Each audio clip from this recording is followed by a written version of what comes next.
Welcome to Cause Before Symptom, uncovering the real cabal and spiritual forces that are controlling the world.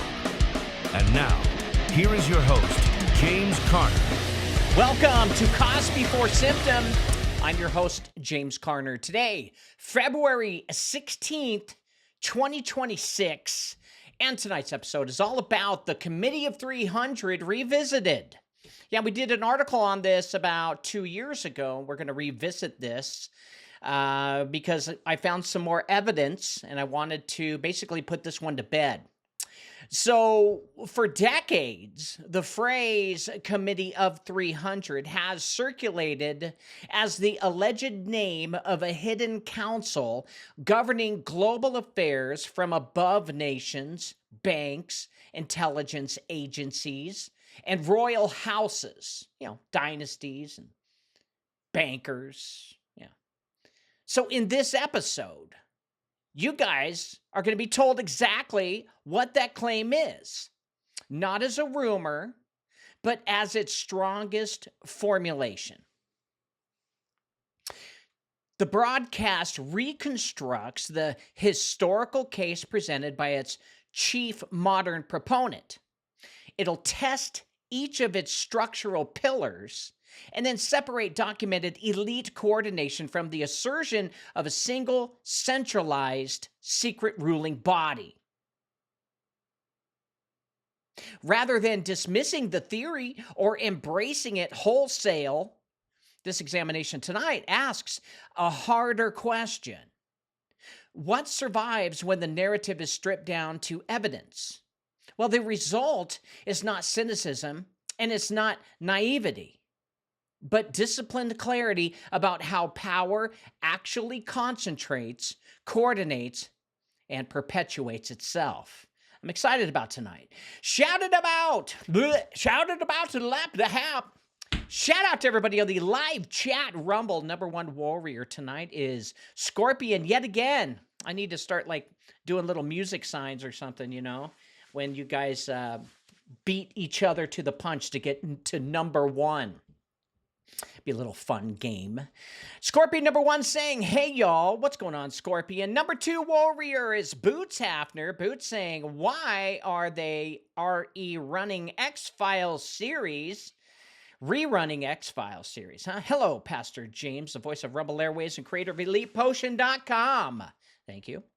Hello, warrior family. Hoping everyone is doing well. And let's all hit that thumbs up button. T. I don't know what T means, but okay, Boots, we will T. Everyone, do me a favor. Take your thumb like I'm doing, and then go down to your phone like I'm doing and hit the X button. Now hit thumbs up. Thank you. And now hit live chat. Hey, now you're back. Is it really that hard? No, it's not. Number three warrior is Robert Gertison saying, hi, James and family. Looking forward to learning about the Committee of 300. Yeah, all right. Well, me too. But in the meantime, let's get into breaking news. Welcome to Shitty Breaking News with your host, James Carner, offering his shitty opinion. The sheriff of the county says Guthrie family are cleared as suspects in the Nancy Guthrie kidnapping, so you can rule out Susanna. Oh my God. This just keeps going on and on and on. Well, how many weeks has it been? A week and a half, 2 weeks now? I don't know, a week and a half. And the mom the mother, Nancy, hasn't had her meds. Now, I think she'll survive only if these perpetrators make a mistake. And it really does look like a botched job, and they really have nowhere to go because even though the family says they're going to pay them, well, nothing's happening, right? And there's nothing new in the story, so they now have to say, hey, well, the family's cleared.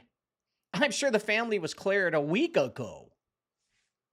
But regardless, I don't know why this is still a huge story, It sucks it happens. I'm sorry, Susanna.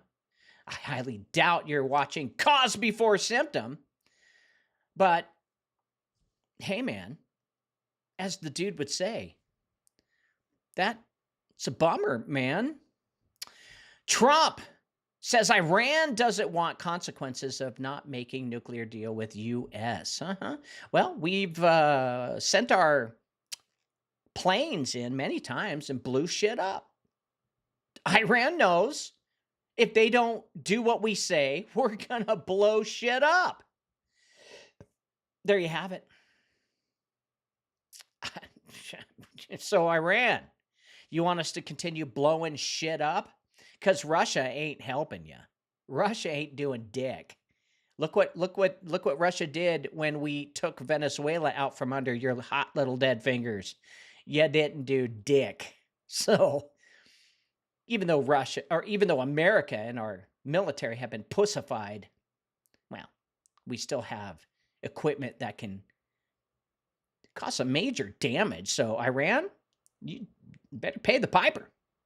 5 takeaways from the tense Munich Security Conference. Well, I'll just give you one.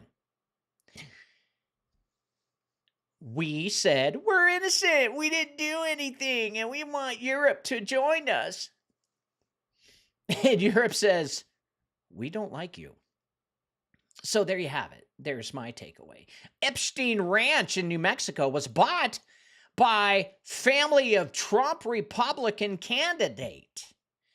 A family of a Trump Republican candidate, according to The Guardian, who obviously is a left-wing organization, if they're going to use the purchase of a ranch on the cheap, because who else would buy his ranch? It's disgusting.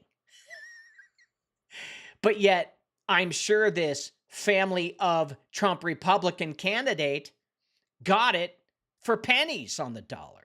Heck, if I had the money, I'd buy the stupid thing, anoint it with oil, and we're back to business. But this article is pointing blame, saying only Trump people are pedophiles. No, that's not true. Only everyone in office is a pedophile, because that's what the Epstein files are revealing. Democrats and Republicans, they're all pedophiles. And you'll understand why if you knew about history, if you knew about the gods Baal and Moloch, and if you knew about what they require as sacrifice for you to remain in power. This is in the Bible. How Baal and Moloch requested babies as sacrifice to them. And if you read anything about Alice Bailey and Helena Blavatsky and what they wanted for the future, this New Age worship claiming it's partly Jesus, but really it's just Baal and Moloch dressed up in a new bunny suit. These people are sick. And yes, the whole adrenochrome thing is real. Look it up in the Bible. They drank the blood of infants. It's in there. There's nothing new under the sun here. It's just the people are finally waking up to the power structure and how they've been able to remain in power. But this isn't a left and right problem. This is a problem of religion. Those people who are at the top are religious and they worship Baal and Moloch. Now, who are Baal and Moloch?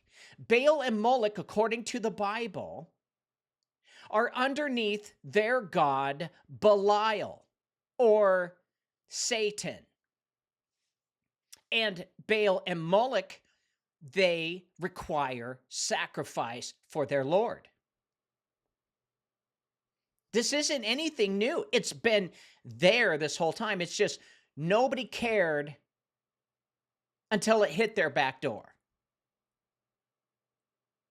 Maybe one day, everyone will stop what they're doing and figure out the corporations that worship Baal and Moloch and stop buying shit from them. That would change the world. But in the meantime, please go read The Guardian, Epstein Ranch in New Mexico was bought by a family of Trump Republican candidate. So you can get divided and be conquered, because that's what that article is all about.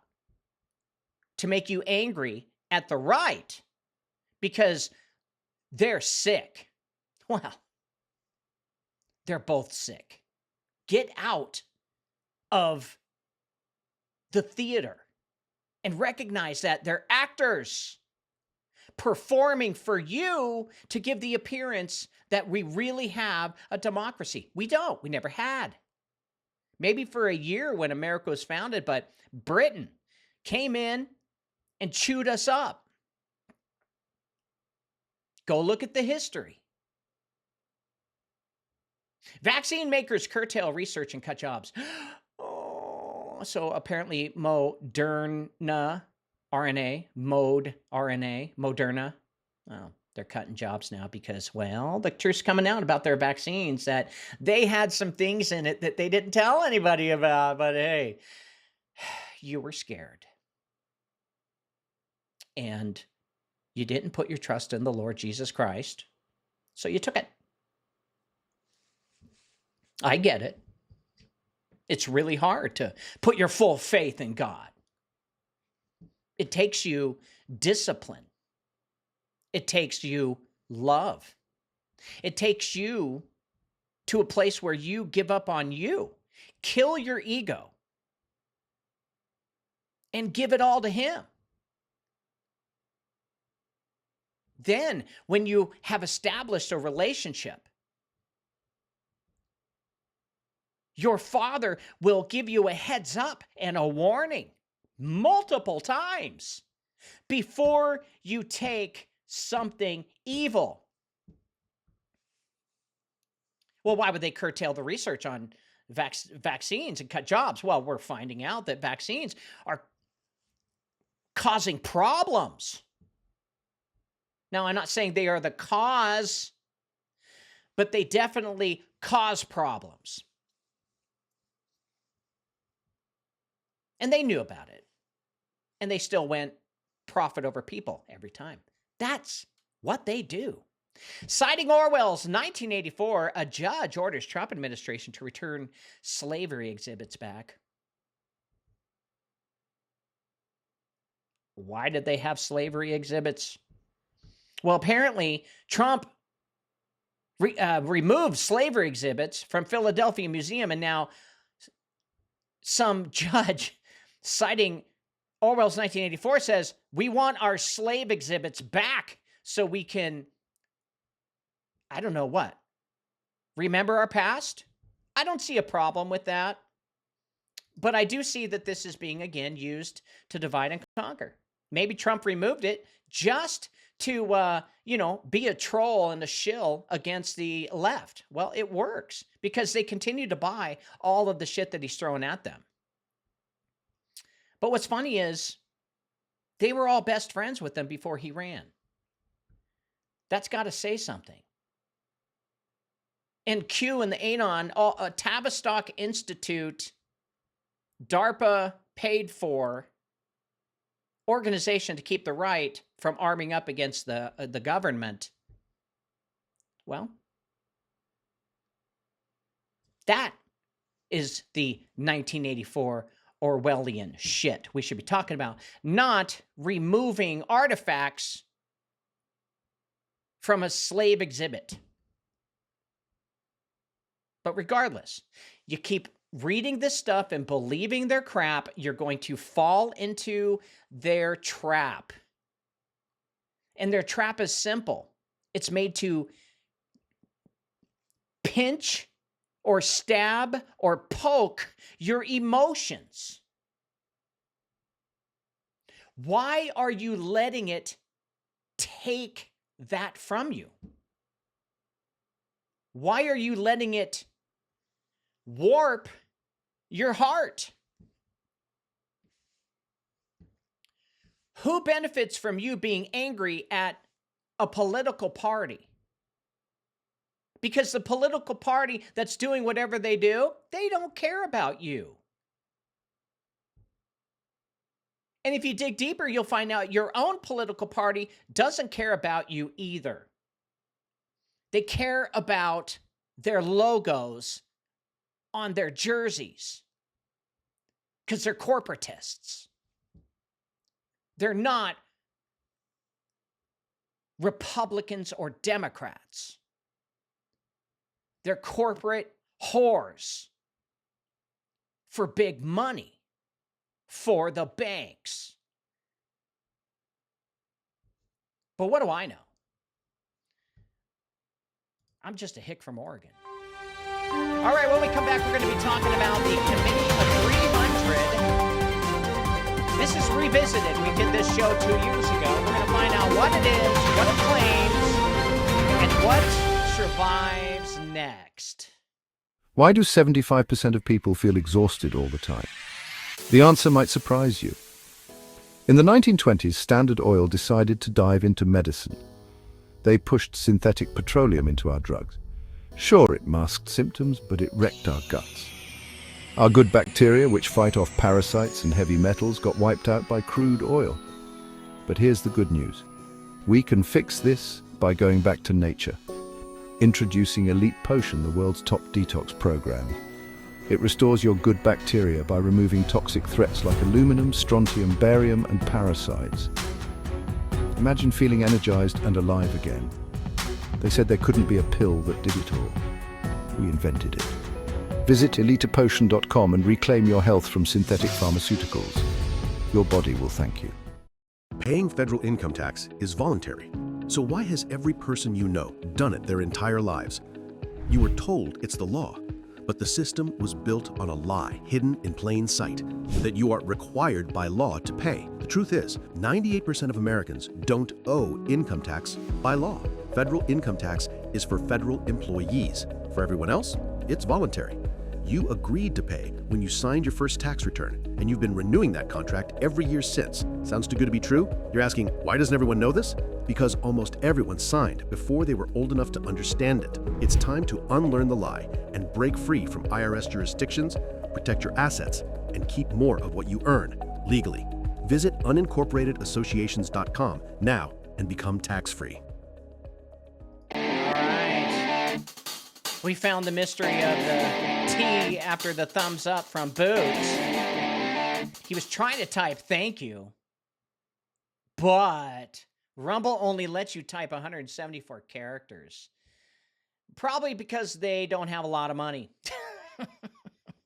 And nobody even knows what Rumble is. Shocking, you know? That's what's the funny thing about it is, you know, when I tell people, well, where's your show? I go, it's on Rumble. They're like, what's that? Oh, my God. It's the competitor to YouTube. Oh, well, why don't you go to YouTube? Well, because they shut me down. Well, why would they shut you down? Well, because I talk about controversial stuff. Well, why would you do that? You know, to expose evil and show people the truth of what's going on. And they shut you down? I mean, it's just like, you know, people just don't understand nor want to understand. And that's okay because I live in my own world. My own perception of things is I can see what's going on in everything that is in front of me. I can see corruption everywhere. And it doesn't bother me like it did in the past because I came to the point where this is not my responsibility alone. The Bible says to expose evil, so I'm doing my job, but I can't take down evil. And that's what everyone thinks that we're supposed to do. We're supposed to eradicate evil out of this earth. Well, that's not our job. That's Jesus's job when he returns again with the new Jerusalem. But until then, all we can do is expose evil, be happy, be joyous, put love in your heart, love your neighbor, and know that you're not from here, man. You're just here temporarily until your Lord and Savior comes and sets us free from the fall by returning everything back to Eden. where we were supposed to be from the entire beginning. Okay? Please tell me you understand. All right, tonight we're talking about the Committee of 300. Who are they? Well, there's been this purported rumor that there are 300 people from dynasties and corporations that get together once a month and they all dictate to the Council on Foreign Relations, the Bilderbergs, Club of Rome, and all of these other international organizations that steer public opinion and steer New World Order policies. And they're all being ran by the Committee of 300. And the Committee of 300, it reports to the Committee of, I think, 30. And the Committee of 30 reports to the Great Pope, Napoleon Orsini, or Domenico, or Pepe, who is the frog that has been shoved in front of your face this entire time, laughing at you because he was turned into a caricature, and he, not really under his he didn't do it all, but he wanted the order to be done to mock all of those who fell for the whole Q thing. I didn't do it. So for years, the phrase Committee of 300 has moved through alternative media like a shadow behind history. It has been described as the hidden directorate of the modern world, a council above presidents, above parliaments, above central banks, even above intelligence agencies. And according to the claim, wars are not accidents. Revolutions are not organic. Markets are not free. And global institutions are not neutral. They are managed, coordinated, directed. And at the top of that pyramid, the story says, sits a closed circle of 300 individuals. Well, tonight, it's not about dismissing that claim. And it is not about preaching it as dogma. It is about doing something far more dangerous and far more disciplined. It is about reconstructing the strongest version of that argument, the version that cannot be easily mocked, and then testing it pillar by pillar. If there is truth in it, it will survive scrutiny. If parts collapse, we will see where and why. Now, the original modern architect of this idea framed it as a structured hierarchy of elite families, banking dynasties, royal houses, intelligence networks, and policy institutions operating in coordination across generations. Not chaos, not randomness, but continuity. He argued, this is John Coleman, Dr. John Coleman. He argued that global finance, resource control, cultural engineering, and even social revolutions were not isolated phenomena, but components of long-term strategic planning. Well, that is a very serious claim. Not that 300 people sit in a room every Tuesday issuing orders, but that there exists a transnational elite network with continuity, shared interests, and generational coordination. That is a different level of discussion. That requires evidence, not outrage. So tonight, the audience, you guys, you're going to be told clearly what this theory is. It is the assertion that power is not primarily democratic, not primarily national, and not primarily transparent, but instead power flows through interlocking institutions, private banking networks, strategic foundations, intelligence alliances, and policy forums whose membership overlaps in many measurable ways. Now, the Committee of 300 is the symbolic name given to that structure. So the question is not whether elites exist, they do. The question is whether they function as a coordinated directorate capable of steering global outcomes. And if they do, how does that coordination actually operate? Do they do it through treaties, through debt, through intelligence sharing, through multinational corporations, through regulatory capture, through currency issuance?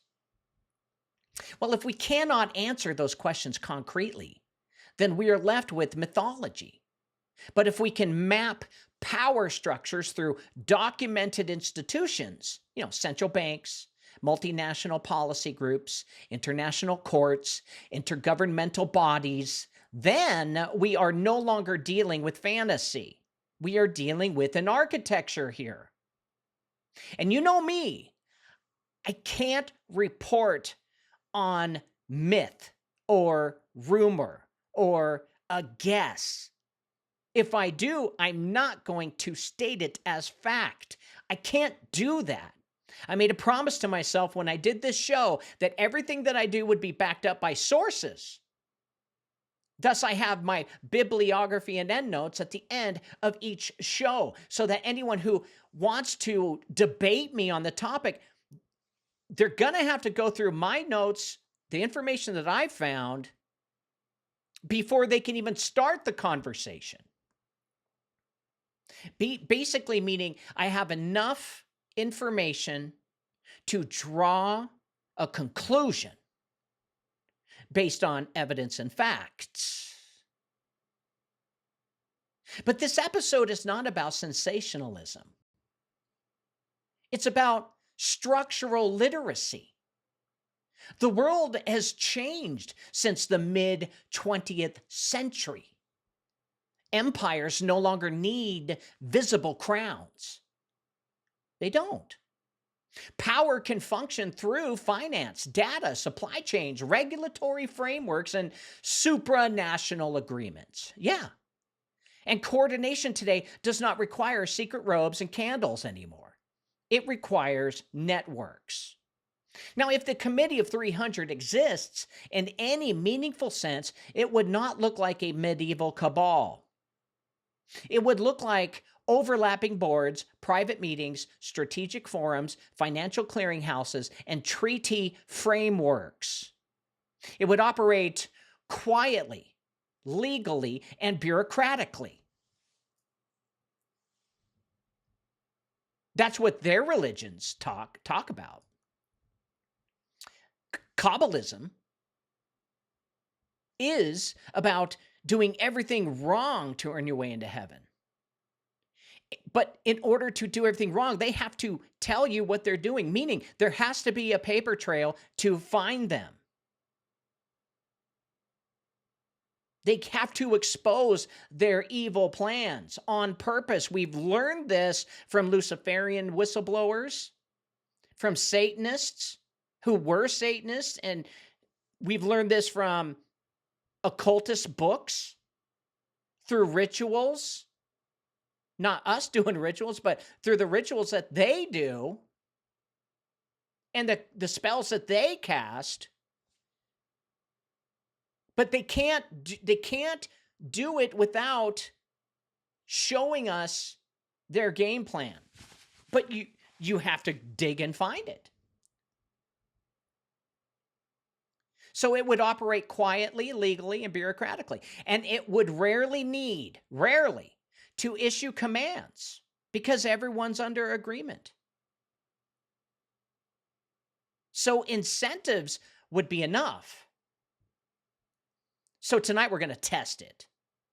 We're going to examine the pillars, elite continuity, financial dominance, intelligence coordination, institutional convergence, and cultural influence. Many people have been arrested or died. Many billionaires have been arrested or died. Power has been shifting and changing hands. Is this because the Committee of 300 dictated this to be? Well, we're going to separate what is provable from what is speculative. I used to be speculative. But I don't think it helps you guys. I think hard evidence and information and reasoning helps love you better than if I just said, well, it's just a hunch. And I'm going to ask whether the label is myth or a metaphor, or even, get this, misdirection. How do we know that this isn't that John Coleman wrote all of these books to expose the cabal, to steer us off looking somewhere else instead of the Bank for International Settlements, which all of my research points directly to that place, not the Committee of 300. And I'm going to start asking harder questions. Not who rules in theory, but how power actually moves in practice, which my work has shown, especially in my books.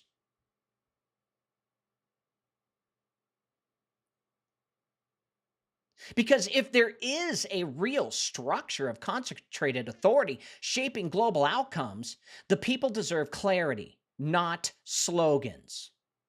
And if there is not, then we must stop chasing phantoms and start understanding systems.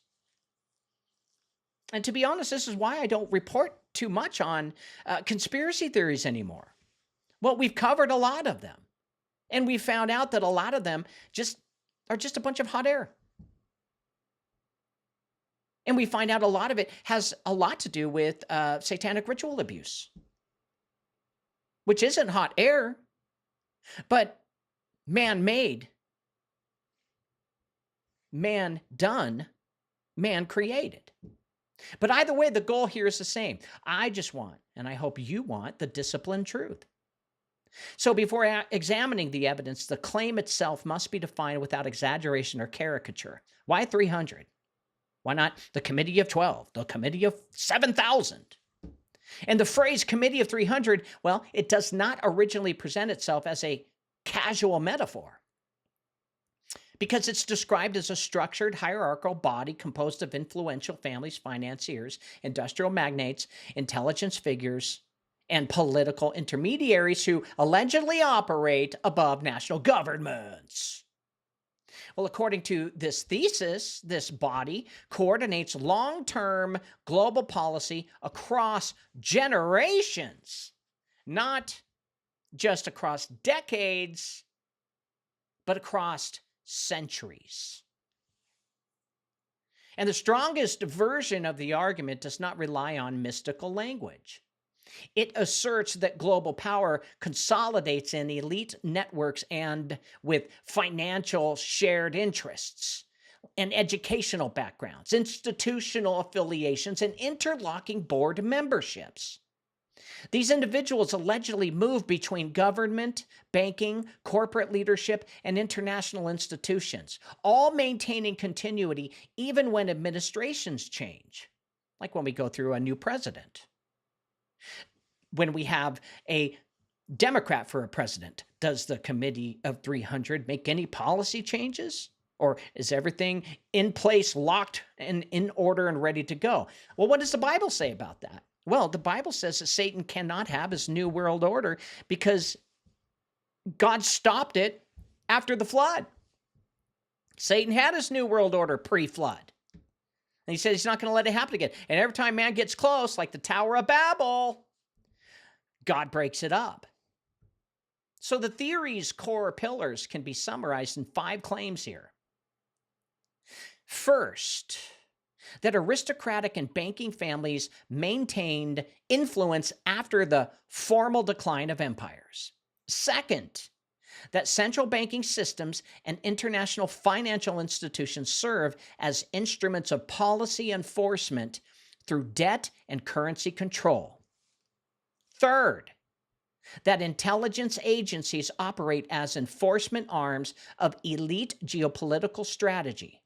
Fourth, that supranational bodies create regulatory convergence that overrides national sovereignty.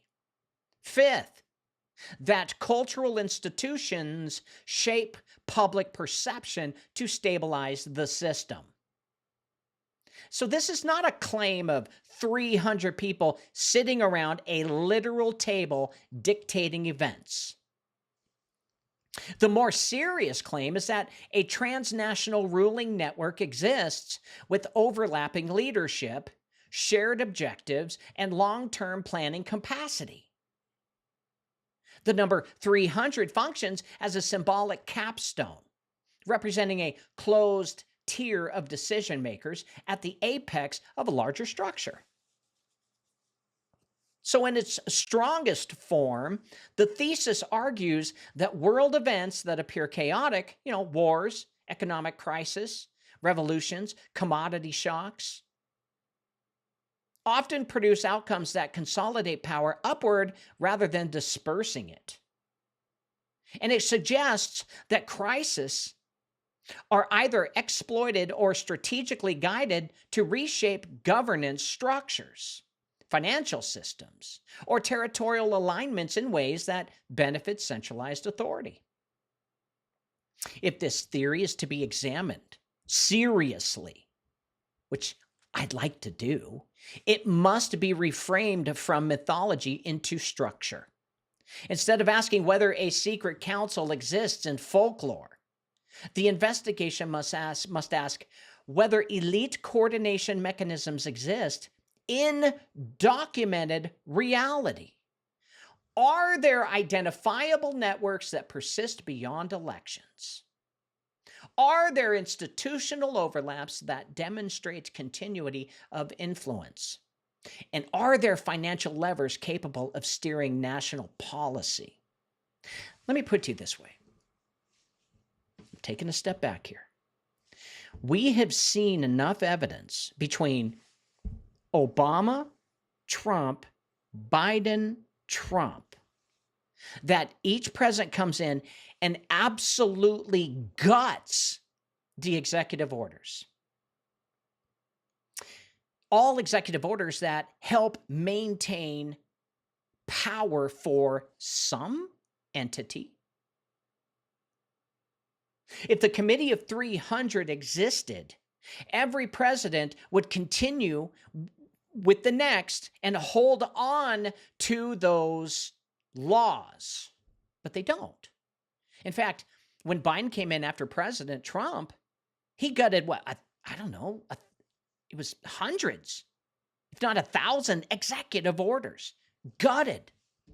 And then when Trump came in after Biden, he did the same, gutted hundreds, if not 1,000 executive orders, and added more. If a committee exists, it wouldn't be so extreme. I'm talking about simple reasoning here, thinking and logic. I'm talking about clarity. The Committee of 300, in its strongest historical articulation, is not simply a story of villains. It is a thesis about systemic consolidation of power through institutions. If that consolidation can be documented, then the label may be metaphorical, but the structure real. If not, the label collapses into narrative inflation. And this foundation must be established before moving forward, because without defining the claim precisely, analysis becomes impossible. Now, my last show on this 2 years ago was actually really well put together. I came to the conclusion that there's not much evidence about it. It could be possible, but there's no paper trail. So we need hard evidence. And I wouldn't have brought this up unless I came across a document, a strange document that I wasn't even looking for. And the document appeared to be a United Nations treaty document issued by the Committee of 300 with stamps, seals, dates, timestamps, paperwork. Now, how I got to this is I saw some video mentioning the Committee of 300. I'm like, yeah, I did some research on that. I know that we just don't have enough evidence. So I decided to find out, just go back. I don't know, something just hit me. I wanted to go back and figure out, well, did I miss something here? Because I didn't find much evidence last time. And so when I started looking for Dr. John Coleman, when I started downloading some of the books that I did not have, I had about maybe 6 of his other books, but I didn't have the other 3, I think. And then when I went to Anna's Archive, which is a place where you can download books, find books and download them, I found this PDF documentation that said right on the front, Committee of 300 issued treaty to, I think it was the Philippines. So I downloaded it, started looking at it, and uploaded it into AI saying, is this thing even real? And this is how the story tonight came up. I did as much digging as I possibly could to see if this thing aligns with, or is it the smoking gun, or is it at least a foot in the right direction so we could start finding out if this is true. But again, without defining the claim precisely, analysis becomes impossible. So we need to define this claim. Now, the second pillar of the thesis rests on the idea of continuity. Dynasties fight all the time. Go look it up. Look at the Welfs and Ghibellines, which I believe was the Orsini and Breakspears. Dude, they fought hardcore. They didn't act like they loved each other. They didn't. But they did serve the same master, Mammon. And the love of Mammon leads to its father of lies, the devil. So empires fall. Monarchies collapse. Republics are formed. Constitutions are rewritten. Yet wealth rarely disappears. So influence rarely evaporates. And the strongest version of the Committee of 300 argument begins here. Political structures change, but elite families and financial houses adapt and remain. This is true. We have evidence, documented evidence of this. As history demonstrates that aristocratic and banking dynasties did not vanish with the decline of formal empire. When European monarchies weakened, many noble families shifted influence into finance, industry, and private banking. When colonial systems dissolved, commercial networks remained intact. Ownership structures, shipping routes, commodity monopolies, and banking relationships often outlived the flags that once protected them. This is true. And it's not speculation. We have evidence.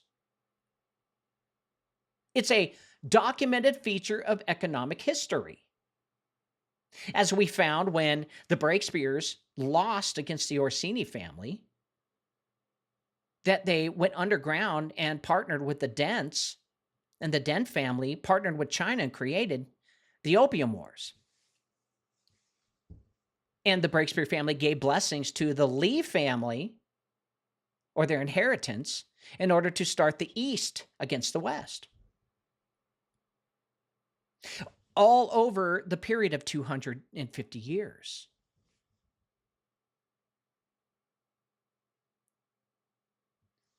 It's well documented. Merchant families transitioned into banking houses. Banking houses transitioned into multinational finance. Industrial magnates married into aristocratic lines. Political leadership rotated, but capital consolidated. And the claim is not mystical. It's well structured. It's real. The Committee of 300 thesis argues that this continuity eventually formed a closed network of interrelated elites whose power became transnational rather than national. Instead of allegiance to a crown or parliament, allegiance shifted toward capital preservation and expansion. The nation state became an instrument rather than the apex. That's what I'm trying to show you. So the key question is not whether wealthy families exist. Oh, they do. It is whether there is measurable interconnection between them across generations. Do major financial houses share board memberships. That's important. Do the Lee family share board memberships with the Orsini family? No. We don't see that. We see two distinct entities warring against each other. One's the Federal Reserve, the other is BRICS. The new central bank that's on its way to compete against the Federal Reserve. The Orsini runs the Federal Reserve and the dollar. They've been in control of America since America started. America doesn't think so because they don't know their own history. They don't bother to check the records. Do elite policy forums draw repeatedly from the same family networks? Do they do it through the Bank for International Settlements? Do philanthropic foundations and think tanks and banking institutions share trustees and advisory councils? Well, we did see some evidence between the WHO, China, and the National Institute of Health.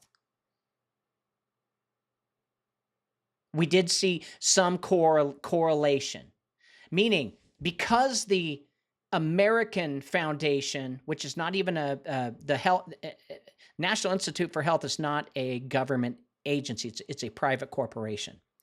And WHO is a United Nations corporation, not corporation, but entity to, guard our health. And we've seen that China and the National Institute for Health were working with each other.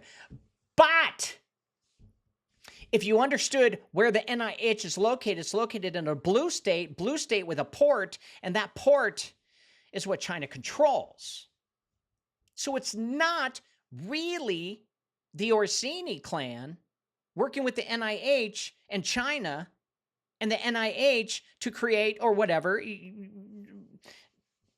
I don't care if they created and released COVID onto people. I don't give a shit. But I do know through paperwork and information and enough research to know that it was not the Orsinis that released it. It was China and BRICS. Now, do I have proof of that?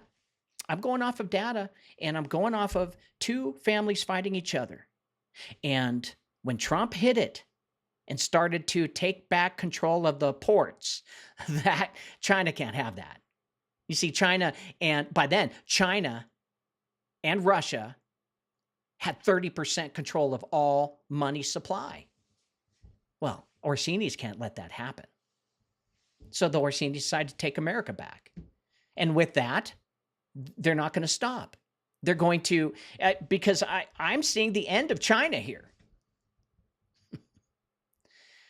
Not the end, but for a while, China and BRICS and Russia are going to be up against the American dollar, which is now supported by the Venezuelan oil.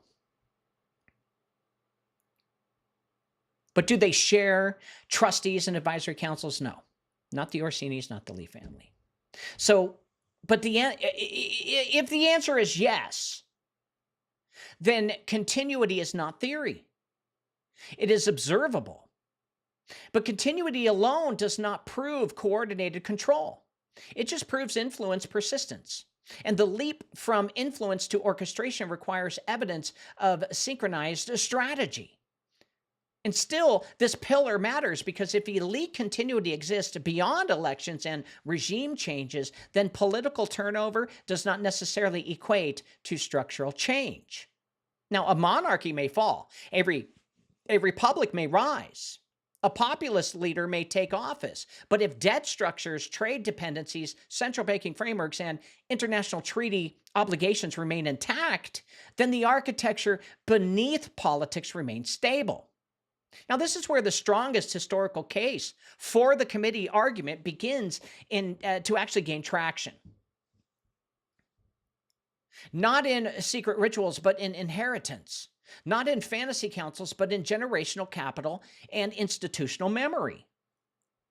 So to test this pillar, honestly, the audience, you guys, you must distinguish between three levels of claims. First, that elite families persist across generations. This we know is true. Second, that they remain financially interconnected.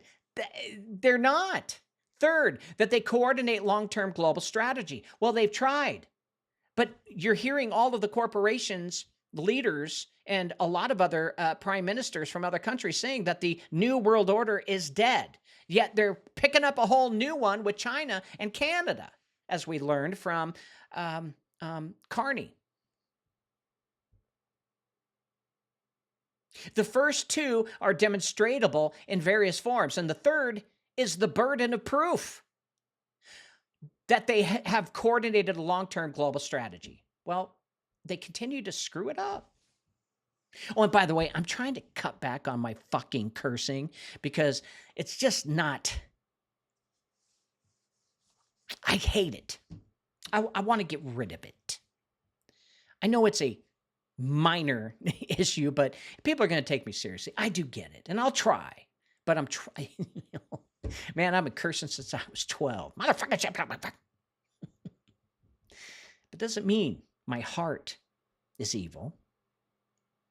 So understanding that this distinction prevents the conversation from collapsing into either blind belief, which I used to have, or blind dismissal. Elite continuity is real. We know this.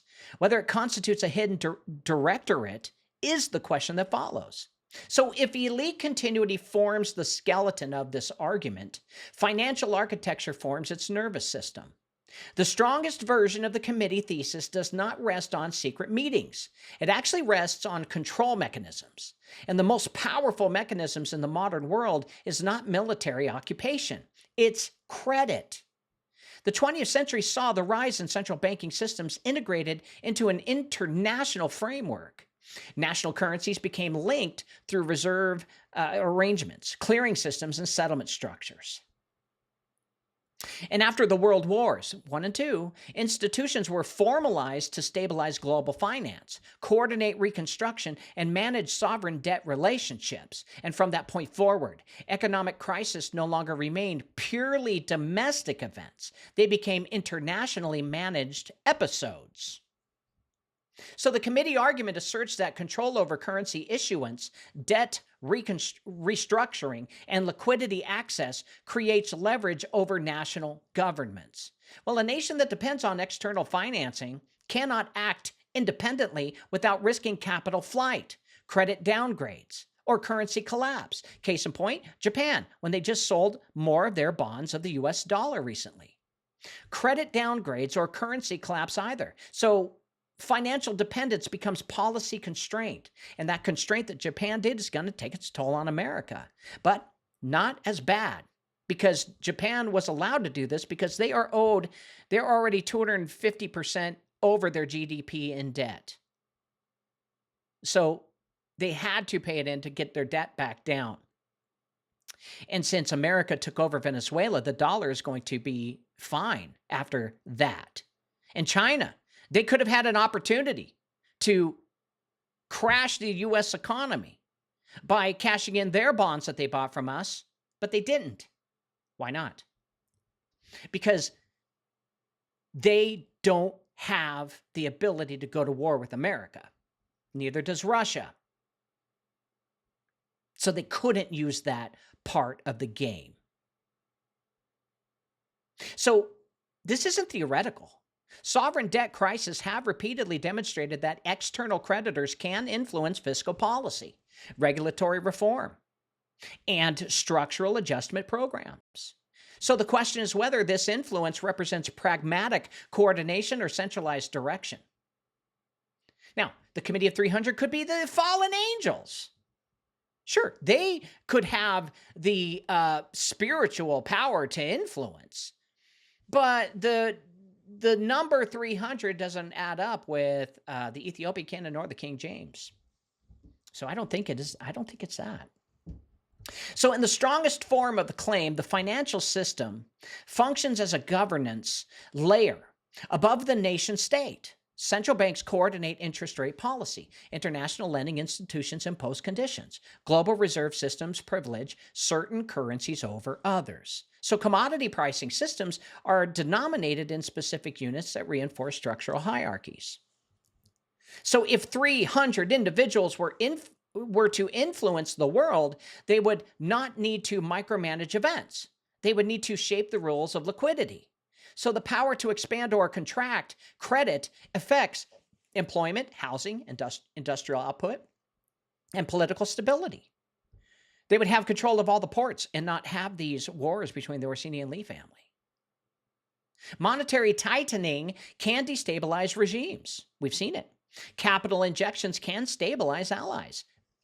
We've seen it. Debt relief can shift alliances, and sanctions can isolate adversaries. So testing this pillar requires examining documented governance structures within international finance. Well, who appoints central bank leadership? How do private banking institutions intersect with public monetary authorities? And what role do transnational clearinghouses and financial standard settings bodies play? How is Trump able to fire the head of the Federal Reserve, that asshole? Are there patterns of overlapping leadership that suggest coordination beyond coincidence? I don't know. But at this level, the Committee of 300 thesis transitions from mythology into systems analysis. Now, the question becomes structural here. Does global finance operate as a decentralized market ecology or as a coordinated architecture managed by a relatively small circle of decision makers? Well, it's important to maintain discipline here. Concentration of influence does not automatically equal conspiracy, okay? Financial elites may act in alignment because their incentives are aligned, not because they are taking orders from a hidden council. Markets themselves can produce consolidation without secret direction, yet concentration still matters here. If a limited number of institutions dominate global liquidity flows, then influence becomes measurable. And if those institutions share leadership pathways, policy forums, or advisory networks, then the argument moves from narrative to structural observation. So the financial pillar of the committee claim must therefore be tested not with suspicion, but with mapping. So you have to follow the credit. You have to follow the reserve flows. You have to follow the regulatory harmonization. If power is concentrated, it will leave institutional fingerprints. So if it is to diffuse, then the thesis actually weakens.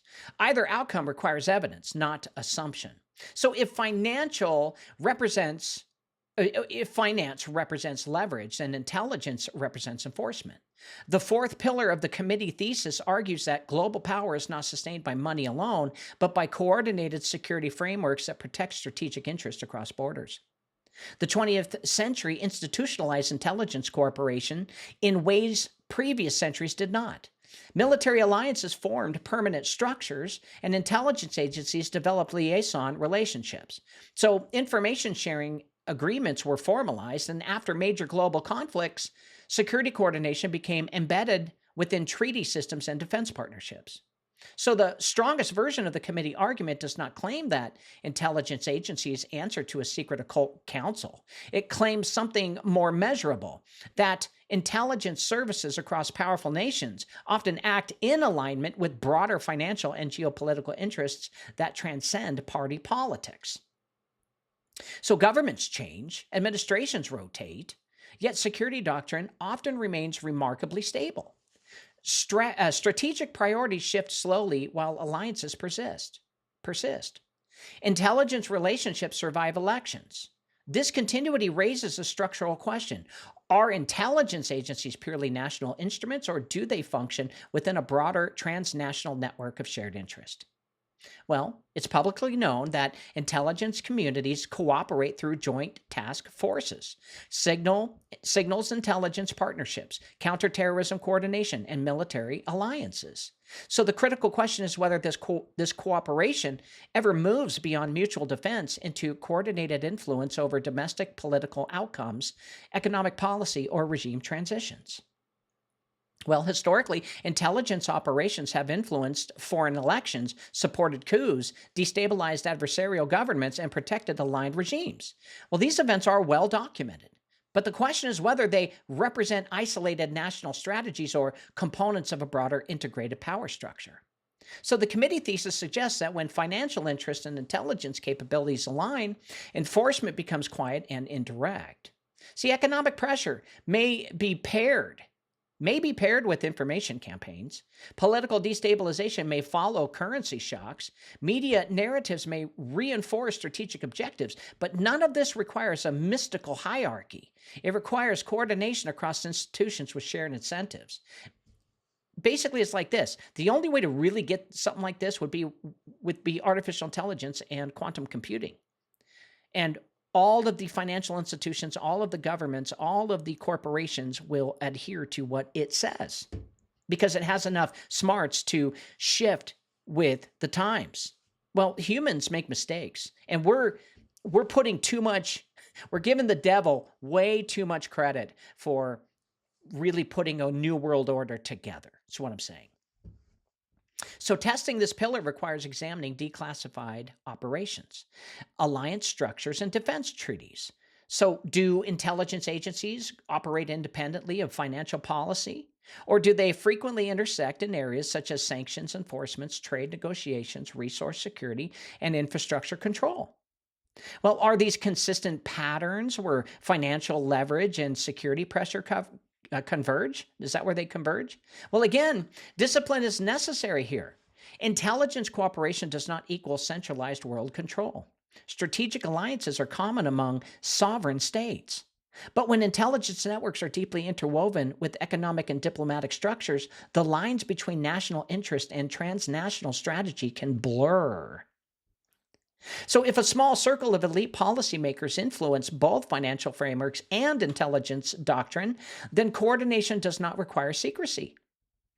It requires shared worldview and shared access. So the enforcement pillar here, therefore, it asks a very sobering question. When geopolitics actually shift, who benefits structurally? And are those beneficiaries consistently positioned within overlapping financial and security institutions? Well, if patterns emerge, they must be documented. If not, the theory must be adjusted. So the purpose is clarity, not confirmation. Now, the fifth pillar moves from families, finance, and intelligence into formal structure. If a coordinated elite network exists, it would require institutional expression. It would need frameworks that operate above the nation state, not by abolishing sovereignty outright, but by gradually harmonizing policy through treaties, regulatory standards, and intergovernmental agreements. Now, the 20th century, that witnessed a rapid expansion of supranational institutions. After global war and economic collapse, leaders sought mechanisms to stabilize trade, prevent conflict, standardize banking practices, and formalize diplomatic cooperation. Well, international courts, financial oversight bodies, development banks, and treaty organizations emerged to reduce instability and create predictability in global governance. Well, the committee thesis argues that these institutions function not merely as neutral coordinators, but as convergence engines. Over time, they align national laws, banking standards, environmental regulations, trade rules, and even social policies into a common framework. The result is not visible empire, it's administrative integration. So regulatory convergence can occur for legitimate reasons. Shared standards simply trade. And financial harmonization reduces systemic risk. Environmental agreements address cross-border impact, yet convergence also reduces national policy flexibility. When global standards are adopted, domestic decision-making space narrows.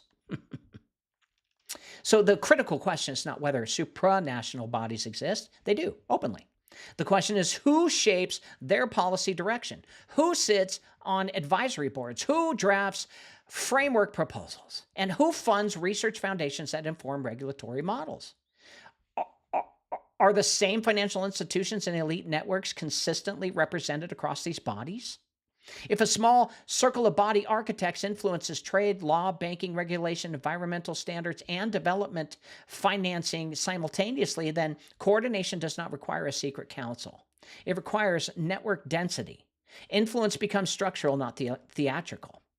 And remember all of my work I did on the Bank for International Settlements. They basically put all of their information right on their website through PDFs and through documentation. They're well documented. And we found out that, yeah, when they send their report to all the other central banks, for some reason, they adapt to it. They say, that sounds like a good idea. We'll do it. Is that control? Are there 300 people controlling the Bank for International Settlements? We haven't found any evidence of that. So the Committee of 300 thesis often frames these institutions as tools of centralized authority.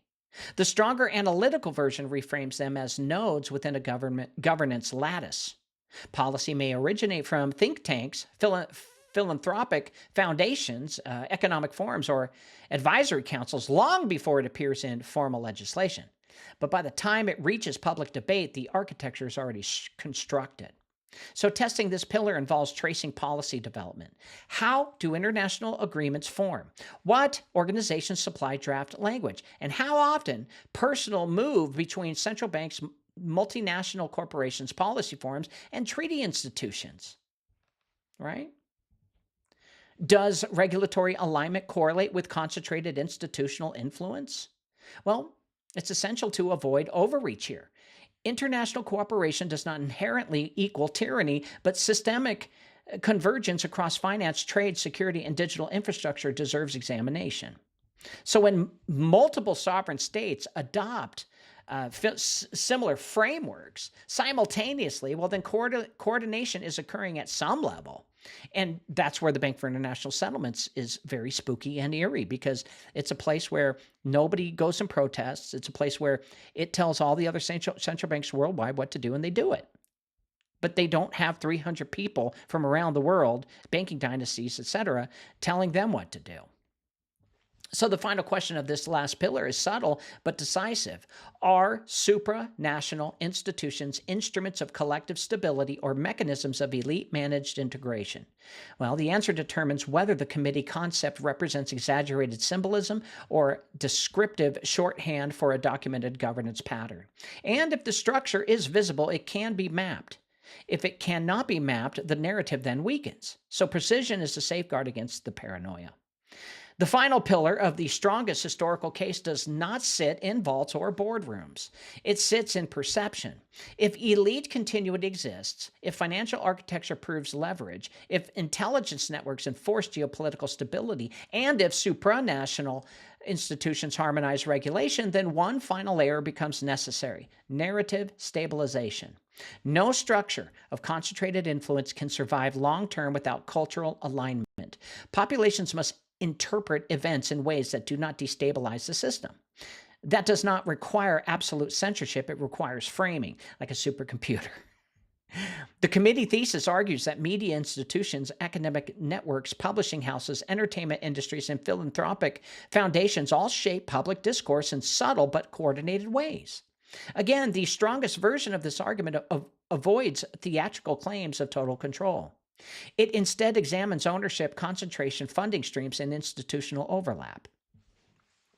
Major media conglomerates are limited in number. Academic research is often grant-dependent. Think tanks receive funding from financial institutions, corporations, and foundations whose board overlaps with policy forums. So journalists move into advisory roles, and policy advisors become commentators. Cultural messaging aligns gradually, but not through command, but through incentive. So when crisis occurs, framing often narrows very quickly. Economic shocks are attributed to market forces. Geopolitical tensions are explained through selective narratives. Regulatory expansions are described as technical necessities, while military actions are framed as stabilization efforts. Financial interventions are called rescue packages. So this does not prove orchestration. It demonstrates convergence of perspective. The question is whether that convergence is organic or structurally reinforced by funding, ownership, and elite networking. And if it was, it would be very, very, very, very, very hard to do. Cultural power also operates through social signaling and what ideas are treated as credible. which analyses are labeled fringe. Who gains platform access? And over time, narrative boundaries shape policy possibilities, and if certain structural critiques are consistently marginalized while others are amplified, well, that pattern deserves some scrutiny. The Committee of 300 often exaggerates this pillar into total mind control. A disciplined analysis avoids that leap. Cultural influence is rarely absolute. It's probabilistic. It nudges perception. It sets the range of acceptable debate. So testing this pillar requires mapping ownership structures, funding sources, advisory boards, and media consolidation trends.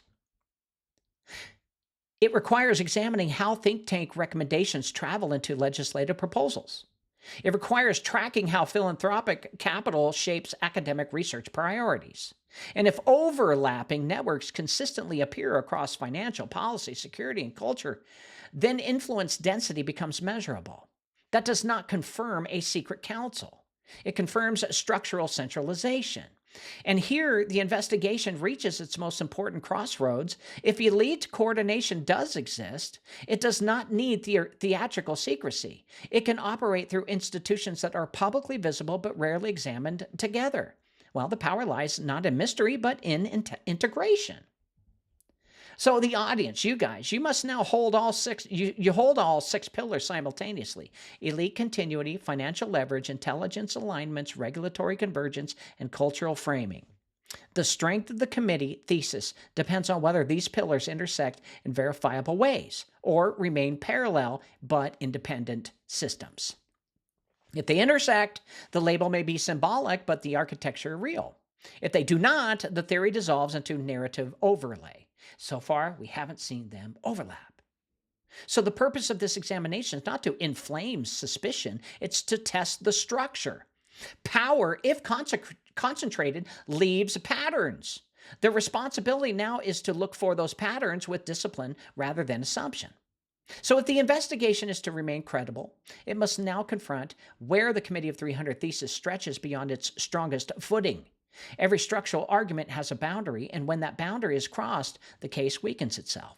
The first overreach occurs when influence is confused with omnipotence. Centralized power does not equal total control. And financial institutions can influence outcomes, but they cannot script every variable. Intelligence networks can shape events, but they cannot eliminate unpredictability. Supranational bodies can harmonize regulation, but they cannot erase national politics entirely. So history is full of unintended consequences. Wars spiral beyond original intent. Economic interventions backfire. Political movements emerge organically and disrupt established plans. So if a perfect coordinated directorate truly governed the world, systemic shocks would be rare and contained. Instead, history shows fragmentation, competition, and miscalculation even among powerful actors. And the second overreach appears when symbolic language becomes literalized. The number 300 suggests precision. Yet no verifiable roster exists that conclusively identifies a fixed, closed body of exactly 300 decision makers directing global outcomes. Elite networks are fluid. Memberships shifts. Influence expands in contracts. The metaphor of numbered council can obscure the more complex reality of decentralized but interconnected power blocks. Basically, it's like this, guys. Nothing in power can change the planetary structures, their alignments, and how the planets in our solar system spin and remain in orbit. The same thing that's going on with the world. They cannot change what is already set into place. And this is the problem that the devil has and always has had, because God set nature up, and businesses and institutions and governments and corporations, they all flow like living creatures. Some are bad, some are good.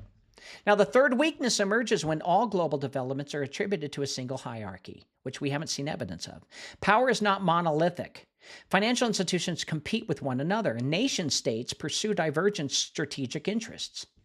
So corporations rival competitors, and intelligence agencies guard their own jurisdictions. Elite alignment may exist in some areas while fracturing in others. So If every event is framed as confirmation of a hidden master plan, the theory becomes unfalsifiable. An unfalsifiable theory cannot be tested, and a theory that cannot be tested cannot be strengthened. And another overextension occurs when mythology is fused with documentation. Historically, continuity of elite families can be traced. Financial concentration can be measured. Intelligence cooperation can be mapped, and regulatory convergence can be documented. So cultural ownership here can be analyzed, but when legendary narratives, unverifiable secret accounts, or supranational or supernatural claims are inserted into the argument, then the structure analysis becomes diluted. So the strongest version of the committee thesis stands on institutional mapping, and the weakest version collapses into speculative storytelling.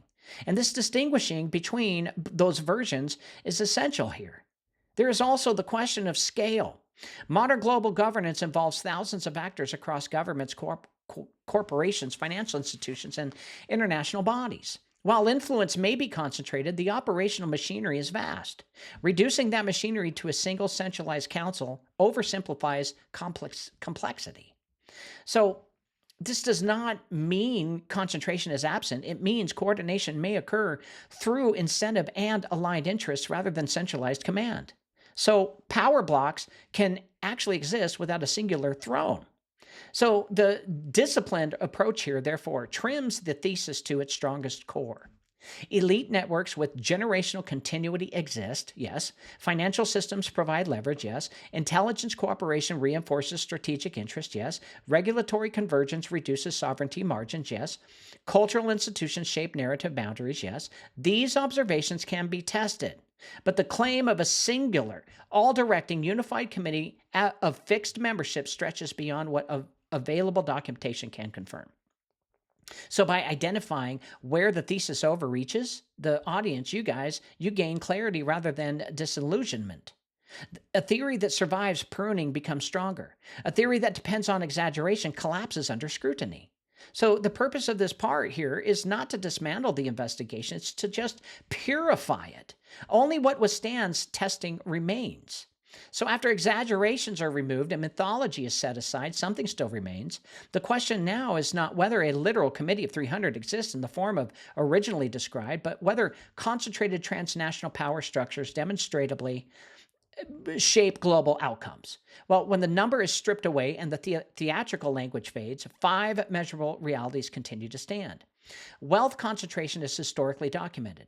A relatively small number of financial institutions manage a disproportionately large share of global capital flows.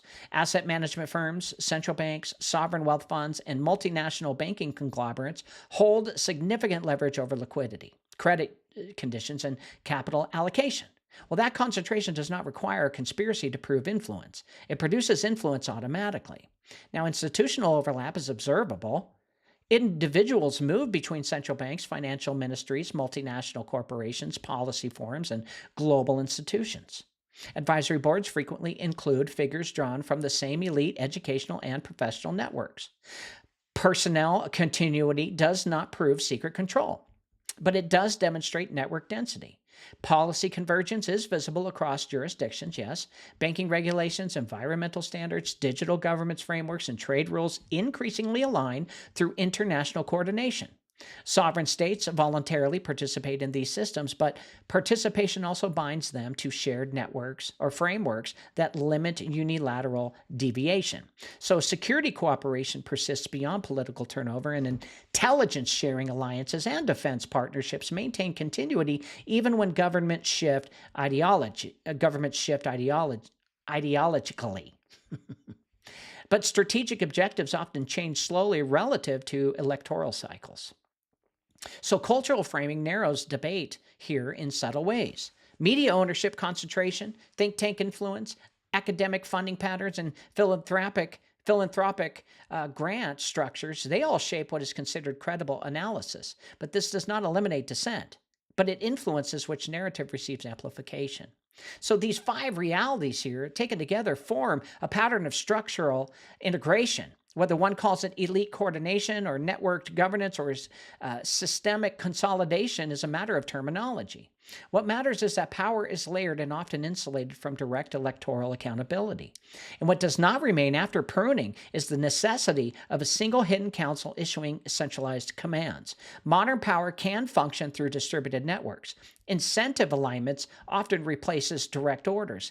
Well, in financial stability, asset preservation and geopolitical continuity benefit overlapping institutions' coordinated behavior can emerge without formal conspiracy. So the evolution of the story, therefore, may not be the collapse of a hidden committee, but the maturation of a governance network.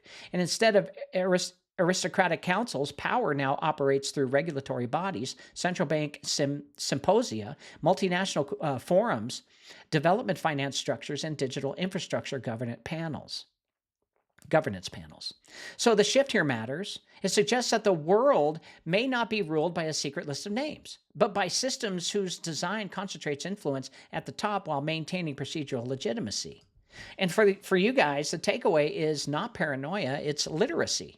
Understanding how capital flows, how regulation converges, how intelligence alliances function, and how narrative ecosystems operate equips citizens to evaluate power structures realistically.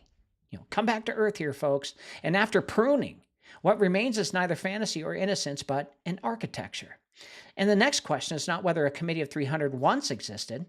The next question is whether modern governance structures have become so integrated that power effectively rests in the hands of a small, interconnected elite network. Well, regardless of what name is attached to it. And that is the evolution of this story. So, in the original framing of a committee of 300 belonged to a particular era of imperial finance and aristocratic influence. So the next question is whether the structure, if it attempted to describe, has dissolved, transformed, or intensified. Well, the modern world is no longer governed through colonial charters and royal monopolies. Power today is expressed through capital markets, digital infrastructure, supply chains, data control, energy routing, and financial clearing systems. Influence no longer requires territorial occupation. It requires system access. Well, in the 20th century, monetary systems were tied to physical reserves and national currencies. In the 21st century, capital moves electronically across borders in milliseconds. Derivatives markets dwarf the GDP of many nations, and digital payment networks link billions of people into centralized transaction systems. So economic leverage has become both faster and less visible. And if there were a centralized elite council operating in older forms, it would not function the same way today. Modern governance is more bureaucratic, more institutional, and more technocratic. But instead of titled aristocrats, influence is often exercised by central bank governors, regulatory architects, asset managers, and policy forum participants. So the rise of the global policy gatherings, where finance leaders, heads of states, corporate executives, and technology innovators convene, represents a new style of coordination. These meetings are in public forum, but they're private in depth. Agendas are discussed, frameworks are proposed, and regulatory ideas are seeded long before they reach domestic debate. While at the same time, competition among global power blocs has intensified. Emerging economies challenge established financial dominance, and reserve currency dynamics face pressure. So trade alliances fracture and reform, sanctions regimes become strategic weapons, and the multipolar movement complicates the notion of a single unified committee governing everything seamlessly. So if power concentration exists today, it may be less centralized than imagined and more networked than hierarchical. Think of nodes rather than a throne. A small cluster of financial institutions, digital infrastructure providers, energy conglomerates, and strategic alliances can influence outcomes without operating under one banner. And this explains BlackRock and why they have so much control. All they did was they just bought out shares of companies and they bought out the controlling interests. And then they were able to make policies on their own. So if power concentration exists, then alliances can influence outcomes without operating under one banner. So another modern shift here is technological mediation. Data analytics, algorithmic trading, artificial intelligence modeling, and digital identity systems now influence economic and political stability. Control of information flows and financial rails may represent a more potent form of governance than older imperial mechanisms ever did. So the question then is not whether a literal committee of 300 persists under that name. The question is whether the mechanisms of elite coordination have become more sophisticated and less visible. Has power decentralized across networks of concentrated influence or consolidated further into even further hands through institutional mergers and global integration? Now, I know I'm going really fast through this because holy crap, man, time just wasn't on my side, and I'm supposed to keep these at hour and a half, but I just really kept stopping and talking in between, so forgive me. So that's why I'm going so fast. Well, the death of prominent figures, the rise of populist leaders, and the rebalancing of geopolitical alliances may give the impression of structural collapse. But structural power rarely disappears overnight. It adapts, it relocates, it reforms under new institutional branding. And for you guys, the task is to observe continuity beneath the turbulence. Are financial levers still concentrated? Are global regulatory standards still harmonizing? Are intelligence alliances still intact? Are digital infrastructures increasingly centralized? Well, if those patterns persist, then the structure has not vanished, it's evolved. And the final step of this investigation is not to declare a hidden council dead or alive. It's to determine whether concentrated governance architecture continues to shape global outcomes and whether citizens understand how it operates. So at this point, you guys should take a step back now from the heat of accusation and look at the structure of what has been examined. The Committee of 300, as presented by Dr. John Coleman, was described as a secret, hereditary, aristocratic council directing global events from behind visible governments. Well, that's the claim. But it's not a metaphor in his writing. It is presented as a literal structure. And when that claim is stripped into pillars, several layers appear. There were indeed elite networks of imperial finance. There were aristocratic families intertwined with banking. There were private policy groups that shaped global economic direction. There were intelligence operations that destabilized nations. Yes. And there were transnational institutions that coordinated financial order. These elements are historically documentable. But the leap from the elite coordination to a singular centralized 300-number ruling council remains unproven in archival evidence. No verifiable charter, no authenticated roster, no internal documentation confirming the formal structure actually as described. So what remains here? Well, two possibilities. Either the literal committee exists but has left no discoverable paper trail, which would require extraordinary secrecy across generations, or the Committee of 300 functions as a symbolic compression, a narrative device to describe a dense interlocking network of financial aristocratic intelligence and policy elites operating through institutions rather than through a single named council. Well, the modern era complicates the picture even further because global governance is now exercised through regulatory frameworks, central bank coordination, trade architecture, digital infrastructure, and capital allocation mechanisms. These systems do not require a secret room with 300 chairs. They require alignment along with relatively small circles of influence. So the audience needs to be careful here. It's easy to dismiss everything as fantasy because one pillar lacks proof. It's also equally easy to assume total hidden control because elite concentration undeniably exists. Both extremes distort the clarity, though. So the disciplined posture is this. Concentration of power is real, yes. Elite coordination is real, yes. Policy forums influence governments, yes. Financial institutions shape economies, yes. Intelligence networks operate transnationally, yes, but extraordinary structural claims require extraordinary evidence. So if the Committee of 300 exists as a literal fixed council, the burden of proof remains unmet. So I've got so much more to read, but holy crap. Well, let's just finish it. So if it exists as a shorthand for a concentrated network of aristocratic financial and technocratic influence, then the term may describe a pattern rather than a registry. And the deeper question for the audience here is not whether 300 specific names sit in a chair somewhere. The deeper question is whether global systems are structured in a way that centralized decision-making beyond democratic reach. So if so, then the real investigation here is not structural, not mythological. In the end, the Committee of 300 may function as a mirror. It forces examination of elite power concentration. It pushes inquiry into financial architecture. It challenges assumptions about sovereignty. But it must be tested, not merely believed. So the task going forward is not to chase phantoms or defend legends. It's to study institutions, follow capital flows, examine policy coordination, and understand how modern governance actually operates. So only then can you guys distinguish between hidden councils or powerful networks and even the stories that we tell to explain them.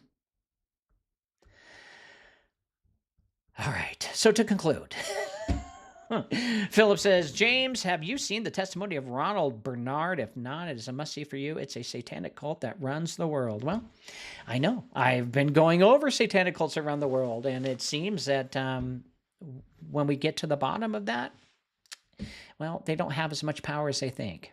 So the phrase, to conclude, well, I'll look into it, most definitely. Ronald Bernard. I'll look into it, Philip. Hold on. Well, you guys are just going to have to get used to... All right. Oh, my God. How hard is it to take a screenshot, James? Very hard. All right, I'm going to go a couple minutes over. Nothing I can do about it. 300 individuals, a fixed council. A hidden chamber directing the fate of nations. It offers a clean architecture for a chaotic world, but history is rarely that tidy. Sorry. When the strongest historical case is reconstructed carefully, several things become clear. Elite networks have always existed, yes. Aristocratic families did not disappear. No, they evolved into financial and diplomatic influence. Banking dynasties shaped industrial expansion, war finance, and reconstruction. How else can you explain why the Rothschilds don't have their money anymore? It's all gone. Policy forums have coordinated global economic direction, and central banks operate in close relationship with one another. But these are not myths. They're documented realities. What's not documented is a verified continuous formal body called the Committee of 300, operating with a fixed membership list and unified command structure. No, it's not. I can't find it. No authenticated charter, no archival minutes, no confirmed roster spanning generations. That absence does not erase elite coordination, however, but it weakens the literal structure claim as presented. And the more disciplined conclusion is this. Power concentrates. It concentrates in finance. It concentrates in regulatory bodies. It concentrates in institutions that sit above electoral cycles. And those institutions often interact through small, repeat networks of influence. So that concentration can feel like a council, even if it's not formally one. And if the modern era governance does not require a secret throne room, it operates through trade agreements, debt instruments, central bank coordination, development banks, regulatory standards, digital infrastructure, and capital markets. Decisions emerge from alignment among small circles of influence rather than from a single declared committee of 300 people. So the danger is not swinging into either extremes. To dismiss everything because one grand slam lacks proof is naive. Because I found that documentation that actually says, hey, dude, this is it. This is the proven structure of the Committee of 300s on this UN document. Well, we found it to be a fraud. And to assume an omnipotent hidden council without hard evidence is undisciplined.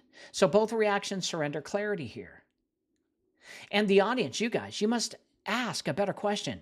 Not, is there exactly 300, but how concentrated is power and through which structures does it move? Well, that question leads to tangible research, institutional design, financial architecture, policy coordination, and historical precedent. So the myth of the committee may not withstand the forensic scrutiny. I'm sorry. As a literal governing body, but the underlying issue it raises, elite power concentration operating beyond public awareness, remains worthy of examination, no doubt. And the final posture here is not neither panic nor dismissal. It's precision here, folks. If power is concentrated, identify the mechanisms. If influence is coordinated, trace the institutions. If sovereignty is constrained, examine the treaties and financial structures. Replace myth with structure. Then replace accusation with documentation. That is how the story evolves from legend into understanding. This has been Cause Before Symptom. I'm your host, James Conner. Tune in tomorrow night when God gives me another revelation to tell you guys all about. God bless you. God keep you. God thank you. See you mañana. This has been Cause Before Symptom with your host, James Conner. Go to his website, jamesconner.com, and sign up for his newsletter. Also, download his free books on the breath war, the crown of blood, and the ritual machine. Fix your body by buying his award-winning detox formula, removing heavy metals and parasites. You'll feel better and live longer. Go to elitepotion.com. And one more thing, please. Just try and love your neighbor, because if you do, the world would be a better place. See you tomorrow.